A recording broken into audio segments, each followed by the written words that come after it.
চলে আসলাম খাবার খেতে ইন্ডিয়ান রেস্টুরেন্টে। ও দেখো কালো মামা কি করে। আসছি। দেখায় আমাকে এই যে মেনু। কিধার চলে মে কিধার চলে জানে কা মে কিধার চলে। গাইস আমরা এখানে আসছি লখনৌ বিরিয়ানি খেতে। হায়দ্রাবাদি লখনৌ বিরিয়ানি খাবো। সাথে নিয়ে আসছি আমাদের পেটুক ভাই। ক্যামেরা করে সিস্টেম নাই। খাবার নিতে যায় দেখি এত কম। अन्ना हुआ है मेरे साथ। हमारे दोस्त तो बोल रहा है उसका नहीं हुआ, और चाहिए और दो चाहिए और दो तीन चाहिए। रो रहा था बेचारा। फिर मैंने बोला আমি বলছি তুমি ধৈর্য ধরো, আরও আনার ব্যবস্থা করতেছি।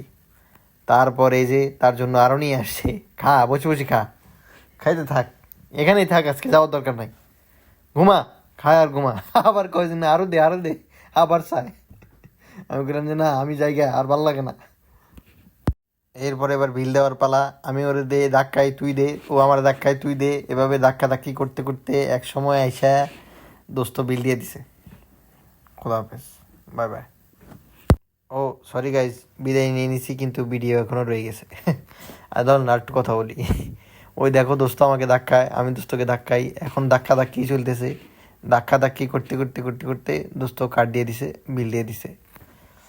পরে আমি একটু দাঁড়াইলাম, একটু মুচকি হাসি দিলাম যে না এবারের মতো বাঁচি গেছি।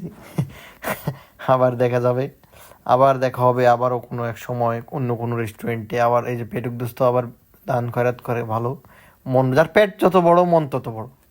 আলহামদুলিল্লাহ আল্লাহ দিছে। যাক আমরা সবাই তার রুহের মাগফিরাত কামনা করি। ওকে, আসসালামু আলাইকুম রহমতুল্লাহ। ওরে আরও রয়ে গেছে। ঠিক আছে, আল্লাহ হাফেজ, টাটা, অন্যদিন।